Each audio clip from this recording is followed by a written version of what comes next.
आने वाले लोकसभा चुनाव में भारतीय जनता पार्टी का अपने सहयोगी दलों से तालमेल बिगड़ सकता है। वजह है उत्तर प्रदेश की 80 सीटों पर सीटों का बंटवारा। दरअसल 2019 के लोकसभा चुनाव में भारतीय जनता पार्टी ने अपने सहयोगी अपना दल को 2 सीटें दी थीं। अब 2024 के लोकसभा चुनाव में भी बीजेपी इन्हीं 2 सीटों को अपना दल को देना चाहती है।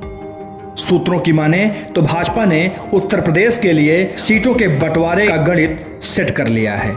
उसमें 2 सीटें राष्ट्रीय लोकदल, 2 सीटें अपना दल S, 1 seat Nishad Raj party और 1 सीट सुभाषपा को देने की तैयारी चल रही है। बात अगर कुर्मी वोटर्स की करें तो कुर्मी वोटर्स का पिछड़ी बिरादरी के वोटों में एक खासा दखल है। यूपी के कई लोकसभा सीटें ऐसी हैं जहां पर पिछड़ी जातियों और खासकर कुर्मी बिरादरी के वोटों का खासा रसूख भी है। उत्तर प्रदेश की कई लोकसभा और लगभग 4 दर्जन विधानसभा सीटों पर कुर्मी जात के वोटों का खासा प्रभाव माना जाता है। उत्तर प्रदेश के लोकसभा चुनाव में सभी राजनीतिक दलों की निगाह इन कुर्मी वोटर्स पर जाकर टिक गई है।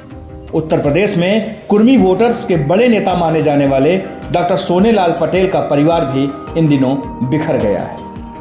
पल्लवी पटेल जहां अखिलेश यादव वाली समर्थित पीडीए में हैं, तो वहीं अनुप्रिया पटेल बीजेपी समर्थित एनडीए में शामिल हैं। ऐसे में यह माना जा रहा है कि कुर्मी वोटर्स इन 2 खेमों में बढ़ सकता है।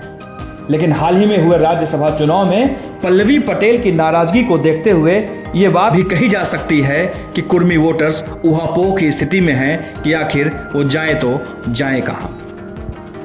बात अगर कुर्मी वोटर्स की करें तो उत्तर प्रदेश में कुर्मी समाज 6% में है, जो कि ओबीसी की कुल संख्या का 30% के करीब है। यूपी में कुर्मी वोटर्स पटेल, गंगवार, सचान, कटियार, निरंजन, चौधरी और वर्मा जैसे उपनामों से जाने जाते हैं।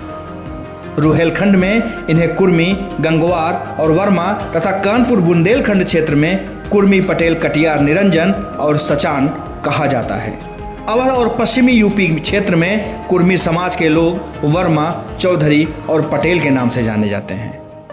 यूपी की करीब 4 दर्जन विधानसभा सीटों के साथ ही 8 से 10 लोकसभा सीटें ऐसी हैं जिन पर कुर्मी समुदाय महत्वपूर्ण भूमिका में है। यूपी में कुर्मी समाज का प्रभाव 20 से अधिक जिलों में है, लेकिन तकरीबन 15 जिलों में कुर्मी समाज 12% से अधिक सियासी ताकत रखता है। ऐसे में लोकसभा चुनाव में कुर्मी वोटर्स की भागीदारी काफी अहम मानी जा रही है। यूपी की राजनीति में कुर्मी वोटर्स का प्रभाव तो आप समझ चुके होंगे, लेकिन अब सवाल ये उठता है कि कुर्मी समुदाय के बेहद प्रभावशाली नेता रहे सोनेलाल के परिवार में बिखराव इस पर कितना असर डालेगा। अखिलेश यादव और भारतीय जनता पार्टी दोनों ही सोनेलाल पटेल के परिवार से एक सदस्य को अपने पाले में करने में जरूर कामयाब रहे हैं, लेकिन इसमें से कुर्मी वोटर्स अपना नेता किसे मानेंगे, ये भविष्य की गर्त में है। आने वाला समय ही बताएगा कि ये कुर्मी वोटर्स किस पार्टी को अपना समर्थन करते हैं और किसकी सरकार बनवाने में अपनी भूमिका अदा करते हैं। Bureau report, UP news.